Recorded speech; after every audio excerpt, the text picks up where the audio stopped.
Hey there, welcome to the Movie Review Mom YouTube channel. If this is the very first time you've seen me, yay, you found my channel. I've been waiting for you. And if you're a returning subscriber, yay, thanks so much for coming back. I truly appreciate your support. You can also find me on Instagram, Facebook, Twitter, all the platforms out there. So my goal is to give you the heads up on filmmaking quality and content so that you can decide whether or not you want to spend time or money or both sometimes watching a particular film. So today, the particular film I'm reviewing is called A Journey.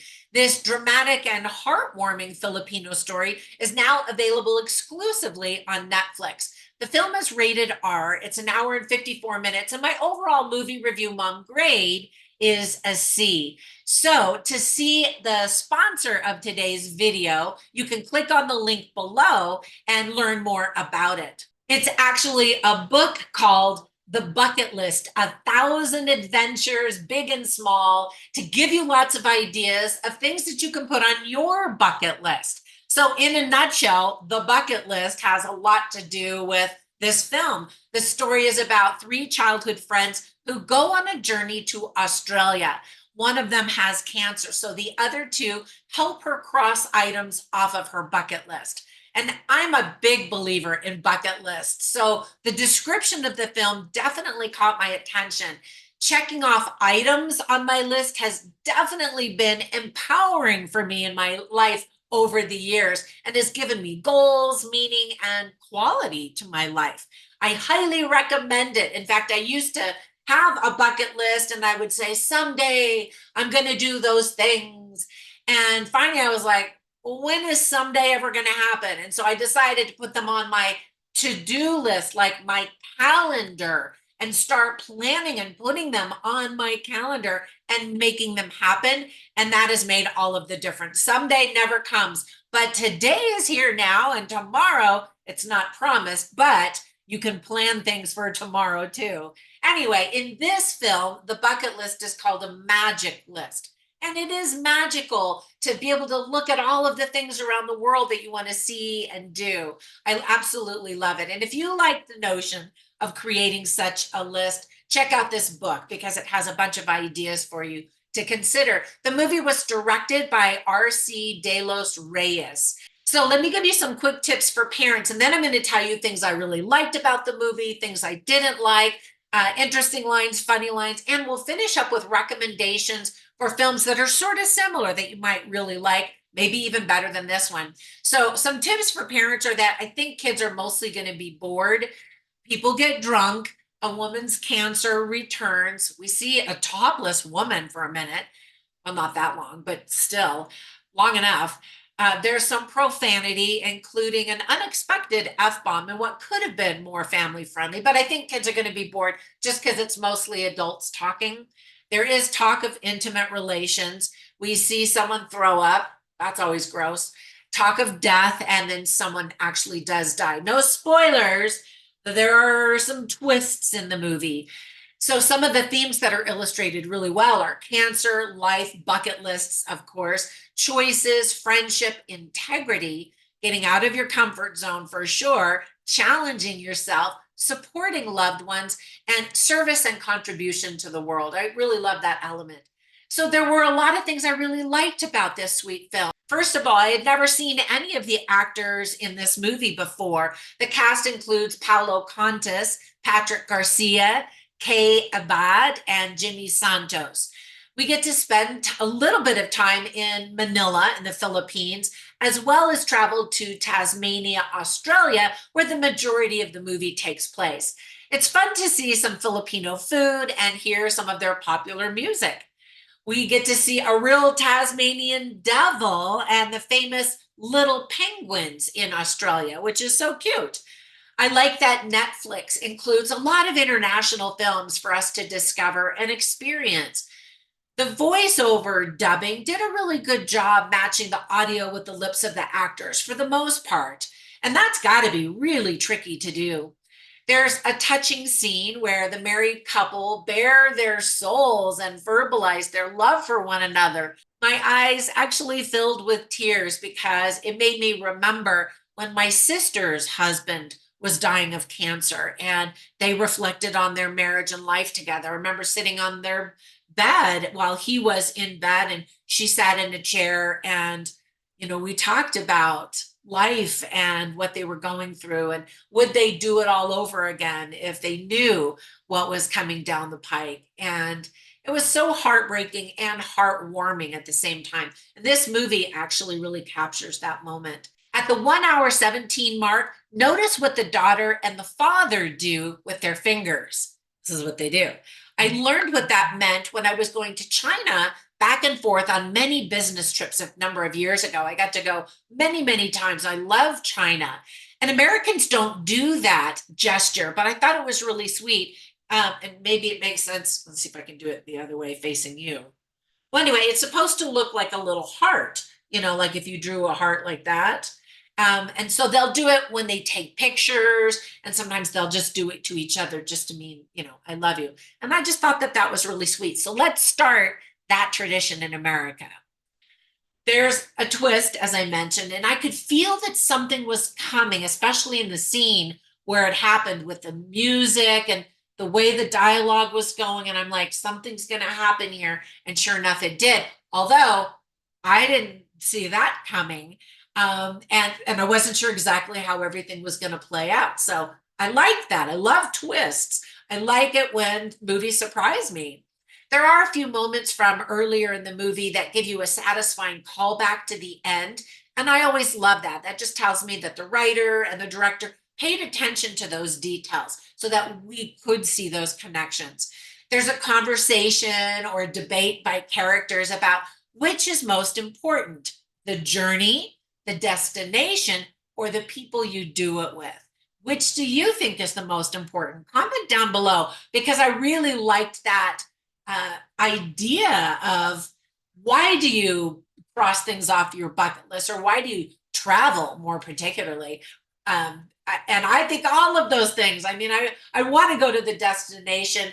And of course, that journeying experience is so fun. I love being surprised and seeing new things and experiencing life. But I also travel with people I love and I want to spend time with them. So I think it's all three, but you pick. You decide, tell me below. All right, so with that praise, there were just a few things that I didn't like or thought could have been done better or differently. For example, there are a lot of flat, bad acting moments. I kind of got the impression that these were not big stars in the Philippines, but maybe up and coming actors. I could be totally wrong. If you're Filipino and you know these actors, let me know.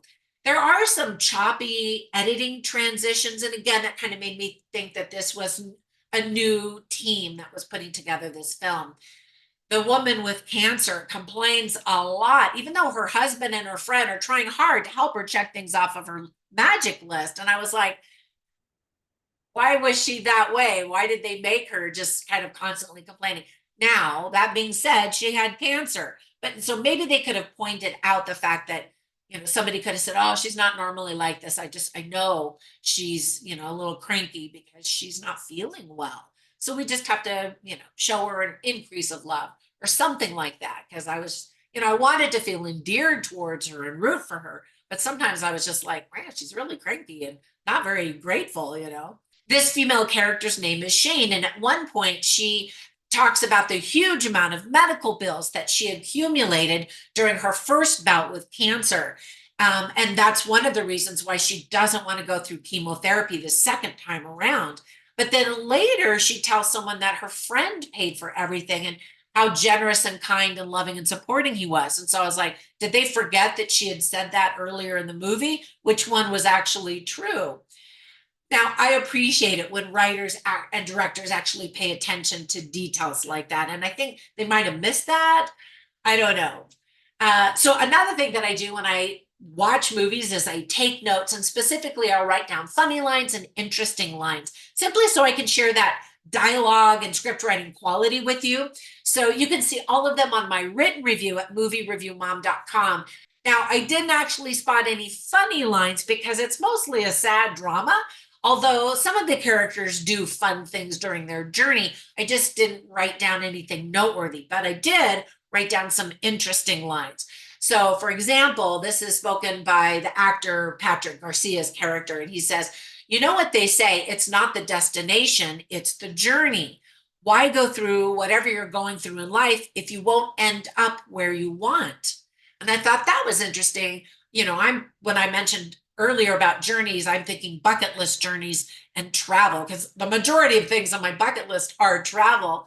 But he's talking about journeys in life, the adventures that you have just as your life goes through ups and downs and that kind of thing. And I thought that was interesting. Um, and then another time he says, we're not just cruising through life, it's all about love and destination. And then Paulo Contis's character says, for me, it's the journey because that's how you mature. That's where you learn. Sometimes the ending is different depending on the journey, right? So these are some of their thoughts. I think another really interesting line is when Kay Abad's character, Shane, says, surviving is not the same as living. And she's talking about her experience with cancer twice now, where she's surviving, but definitely not living. And, that's why she wanted to do something with her life before she is done. And I think we all feel that way, right? And then another character, Patrick Garcia's character, says, I heard a saying, it only takes one person to believe in you. And I love that idea that, yes, it'd be great to have the applause from thousands and thousands, millions of people. But if one person you truly love believes in you, you can do almost anything.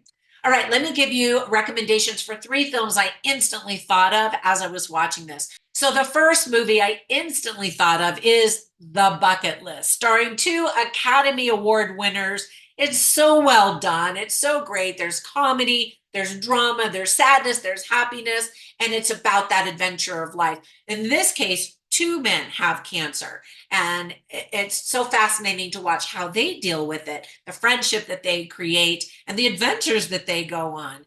Anyway, definitely watch that movie. And then another movie is called Stand By Me, where there's talk of death and dying and love. And then another movie is called The Fault in Our Stars. Again, 2 people have cancer, and it's interesting again to see how they approach life, how they approach their own mortality, and of course it leads them to an adventure. Specifically, they go to Amsterdam, and this movie has been so popular that people will go to the various sites that are seen in Amsterdam. I went to Amsterdam the very first time with my nephew, and he was all about the book and the movie, absolutely loved it, and says, we've got to find the bench. I hadn't read the book, but I had seen the movie, and so I was trying to remember what's the bench. Anyway, we found it and took pictures, and in fact, there at the time, I can't remember, I've been to Amsterdam a couple times since, there were chains that were like holding the bench down in case somebody got the crazy idea of stealing it. But anyway, I love Amsterdam. It's such an interesting, beautiful, crazy city. All right, that's it for my review. Hopefully this will inspire you to watch this movie, and I hope you enjoy it. When you get a minute, run over and like me and follow me on all of my social media sites where you can learn about my books, my online classes, my products, and my other shenanigans. Have a fantastic day. I'll catch you in the next one. Bye for now.